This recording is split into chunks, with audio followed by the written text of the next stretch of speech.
اعوذ باللہ من الشیطان الرجیم بسم اللہ الرحمن الرحیم وَلَقَدْ خَلَقْنَا السَّمَاوَاتِ وَالْأَرْضَ، اور البتہ تحقیق ہم نے پیدا کیا آسمانوں کو اور زمین کو، وَمَا بَيْنَهُمَا، اور جو کچھ ان دونوں کے درمیان ہے، فی ستۃ ایام، 6 دنوں میں، وَمَا مَسَّنَا مِن لُغُوب، اور نہیں چھوا ہمیں کسی تھکان نے۔ اللہ تعالیٰ اپنی قدرت کو بیان فرما رہے ہیں کہ ہم نے زمین اور آسمان اور جو کچھ اس کے درمیان ہے اس کو ہم نے 6 دنوں کے اندر پیدا کیا ہے۔ تو 6 دنوں کے اندر پیدا کرنا یہ محض اللہ تعالیٰ نے ایک ترتیب سمجھانے کے لیے ارشاد فرمایا ہے، ورنہ اللہ کے لیے یہ کچھ مشکل نہیں ہے کہ اللہ تعالیٰ امر کن فرماتے تو وہ ہو جاتا، اس لیے کہ زمین اور آسمان سے بڑی بڑی مخلوقات اللہ تعالیٰ نے امر کن سے پیدا کی ہیں۔ وما مسنا من لغوب، اور ہمیں کسی تھکان نے چھوا نہیں۔ اس کو اللہ تعالیٰ نے پہلے بھی ارشاد فرمایا تھا کہ وَلَمْ يَعْيَ بِخَلْقِهِنْ،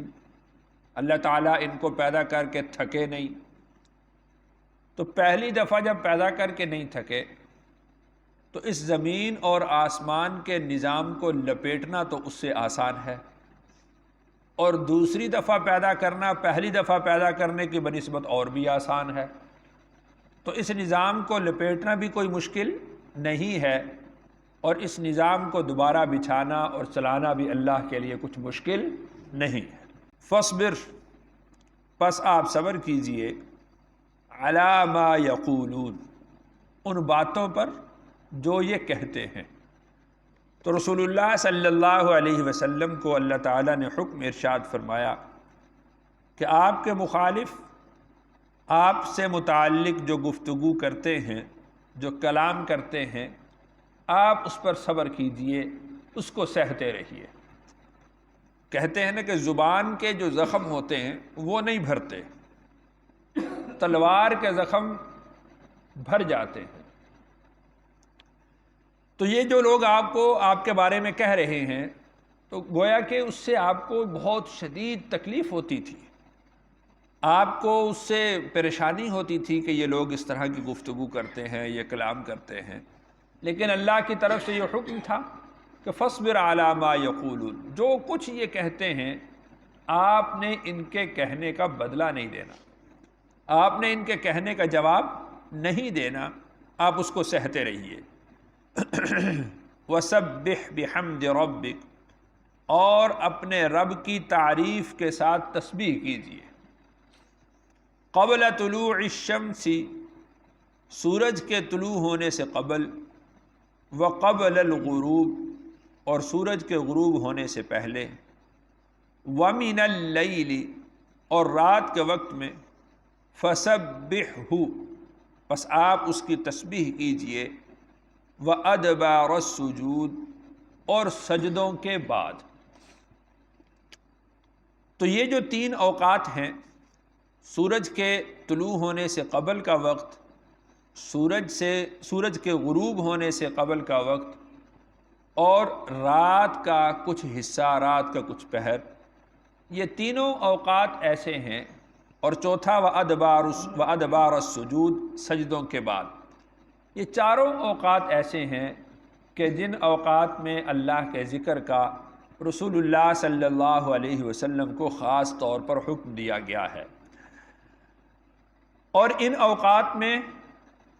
اللہ تعالیٰ اپنے بندوں کی دعاؤں کو قبول فرماتے ہیں۔ اسی سے مفسرین کرام نے یہ بات بھی اخذ کی ہے، چونکہ یہ آیت مکی ہے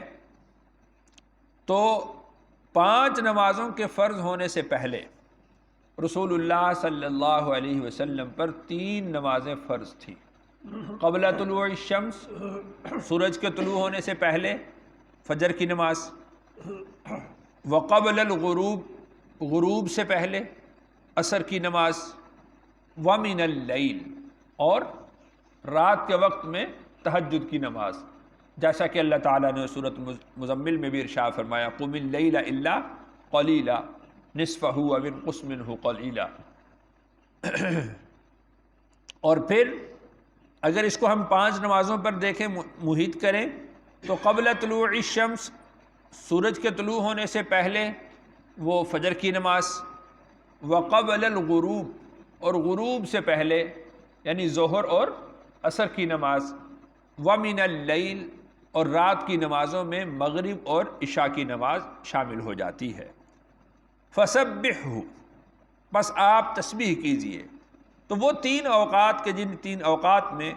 رسول اللہ صلی اللہ علیہ وسلم پر پہلے جو نماز فرض تھی، تو ان 3 اوقات کی بہت اہمیت ہے۔ بہت ساری احادیث میں ان اوقات کے اندر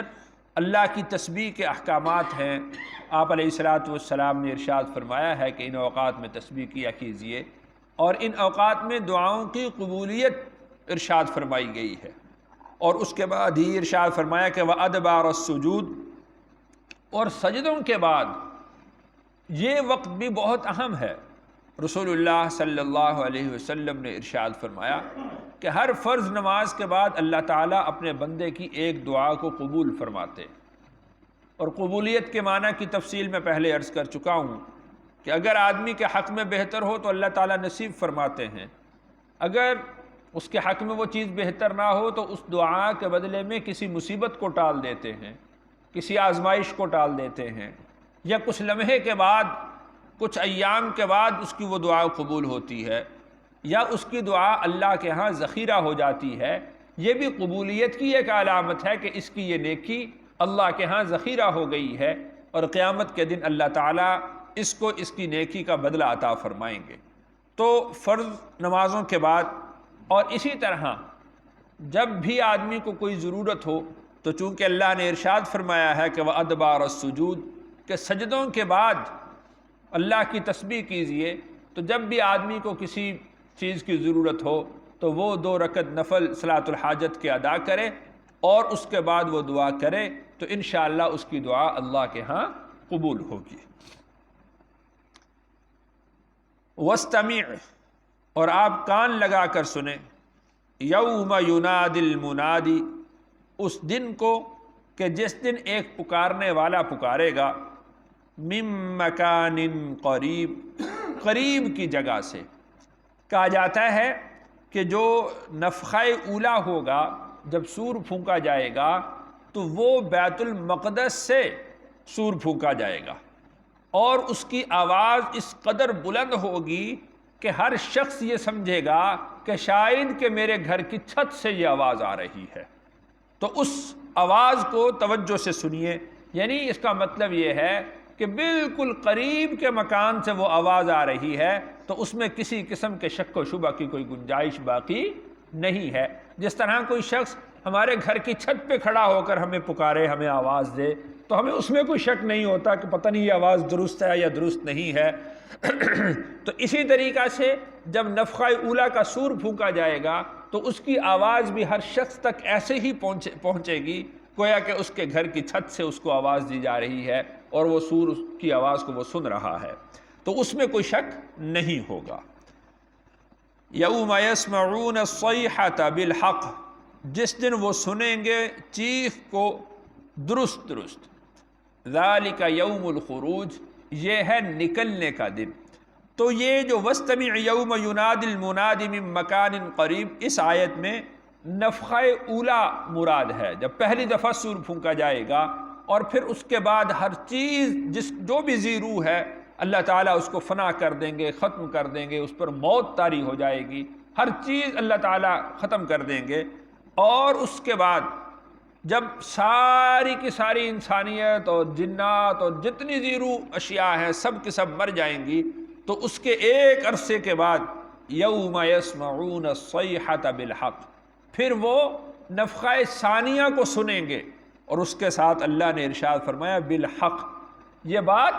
حق ہے کہ وہ لوگ نفخہ ثانیہ کو سنیں گے، یعنی نفخہ اولا کو تو تم دیکھ لو گے کہ خود سن رہے ہو،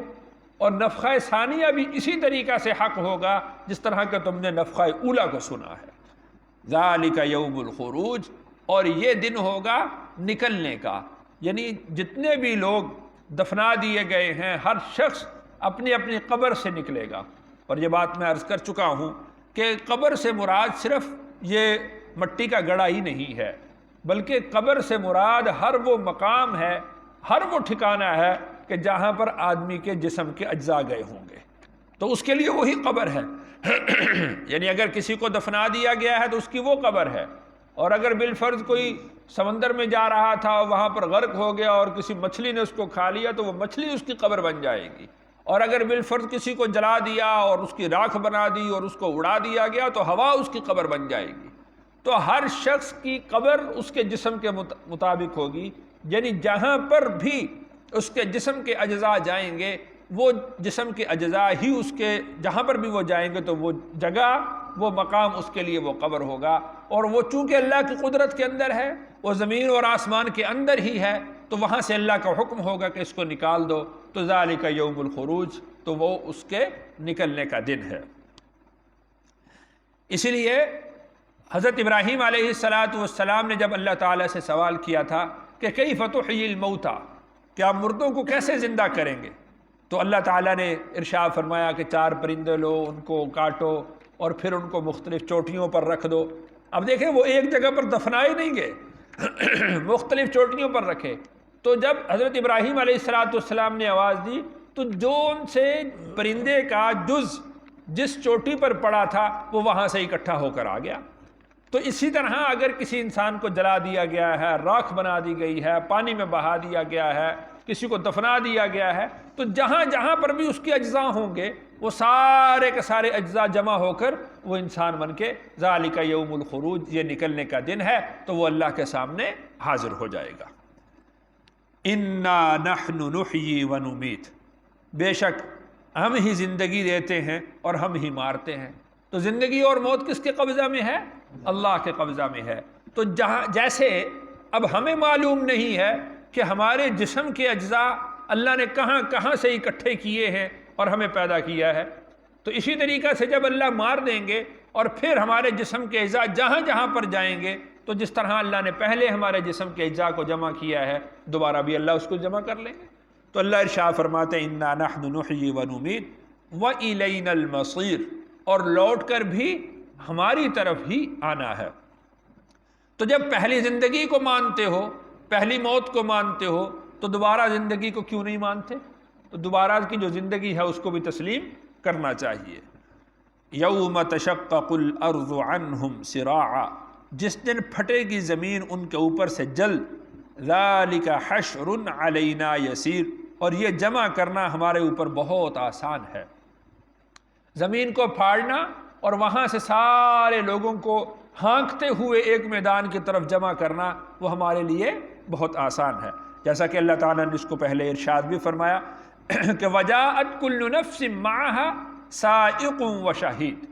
کہ ہر نفس کے ساتھ ایک ہانکنے والا ہوگا۔ ہم مٹی سے اس کو کھڑا کریں گے اور اس کے ساتھ ایک فرشتے کو مقرر کریں گے کہ اس کو ہانکتے ہوئے محشر کے میدان کی طرف لے آؤ۔ ذالک حشر علینا یسیر، یہ جمع کرنا ہمارے لیے بہت آسان ہے۔ نحن اعلم بما یقولون، اب سنو، ہم خوب جانتے ہیں جو لوگ یہ کہہ رہے ہیں، وہ لوگ جو باتیں کرتے ہیں ہم اس سے خوب واقف ہیں۔ وما انت علیہم بجبار، آپ ان پر سخت گیر نہیں ہیں، یعنی آپ کو ان کے احتساب کے لیے نہیں بھیجا گیا کہ آپ ایک ایک کو پکڑیں اور اس کو زبردستی سنائیں اور زبردستی اس کو ہدایت کی طرف لے کر آئیں۔ لست علیہم بمسیطر، ہم نے آپ کو ان پر مسلط نہیں کیا، بلکہ فذکر بالقرآن، آپ قرآن کے ذریعے سے ان کو نصیحت کیجئے۔ ہاں، ان کو بار بار قرآن سنائیں، اللہ کا کلام سنائیں، اللہ کی باتیں سنائیں، اللہ کی قدرت سنائیں، اللہ کے احکامات ان کو بار بار سنائیں۔ فذکر بالقرآن، یہ آپ کا کام ہے کہ آپ ان کو قرآن کے ذریعے سے اللہ کے قریب لانے کی کوشش کرتے رہیں، اللہ کی جو قدرت ہے، اللہ کی وحدانیت ہے، وہ ان کو سمجھانے کی کوشش کرتے رہیں۔ یعنی بس آپ کا کام یہ ہے، اب اس سے زیادہ آپ کا کام نہیں ہے۔ اور بعد ارشاد فرمایا کہ فذکر بالقرآن من یخاف وعید، اس شخص کو کہ جو ہمارے ڈرانے سے ڈرتا ہے، یعنی نصیحت تو وہی شخص قبول کرے گا کہ جو اللہ کے خوف سے ڈرتا ہے اور اس کو یہ اس بات کا یقین ہے کہ مجھے مرنا ہے اور مرنے کے بعد مجھے دوبارہ اللہ کے سامنے حاضر ہونا ہے اور مجھے اپنے اعمال کی جزا اور سزا ملنی ہے، تو وہ شخص قرآن سے نصیحت بھی حاصل کرتا ہے۔ اور جس شخص کا یہ اعتقاد ہی نہ ہو کہ مرنا بھی کوئی چیز ہے یا مرنے کے بعد دوبارہ اٹھنا بھی کوئی چیز ہے، تو بھلے آپ اس کو کتنا ہی قرآن سناتے رہیں، اس کے دل پر کچھ اثر ہونے والا نہیں ہے۔ الحمدللہ سورۃ قاف ہماری یہاں پر مکمل ہوئی۔ اللہ تعالیٰ سے دعا ہے اللہ تعالیٰ مجھے اور آپ کو اس سورت کے اور قرآن کے انوار و برکات سے مستفیض فرمائے۔